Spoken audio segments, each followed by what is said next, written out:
Welcome back to News 46. A Wake Forest University study finds up to 65% of runners suffer an overuse injury each year. More and more are looking for new ways to avoid these aches and pains. Now there's one trend that some swear by, but you may have to say goodbye to what many consider to be the most important piece of running gear. Andrew McIntosh explains.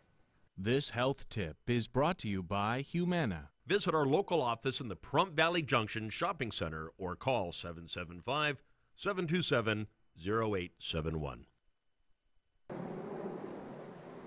Mike Funk runs about 15 miles every day, but what's even more impressive is he does it without shoes. Mike's been running barefoot for 5 years.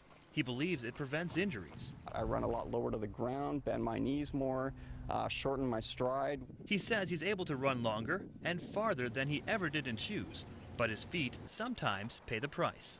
Tiny, tiny sliver of glass that got into my foot. Physical therapist Carrie Rothschild, who's also a runner, has studied the barefoot trend extensively. One of the biggest reasons that people are interested is that they are hoping it's going to help prevent injury. A Harvard study showed that may be the case. Researchers found runners with shoes tend to strike with their heels, while barefoot runners land on their midfoot, which causes less impact.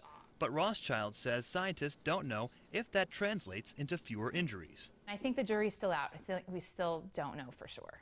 Rothschild says it's important to take it slow if you decide to go barefoot. You can start with the popular minimalist shoes. Your skin will need at least 3 to 4 weeks at 30 minutes a day before it will adapt. Also, stretch your calves often to improve ankle range of motion. So gradual. That can't be overstated enough. Mike logged over 2,500 miles last year, all barefoot. People will stop and turn around and say, "Do you need a ride?"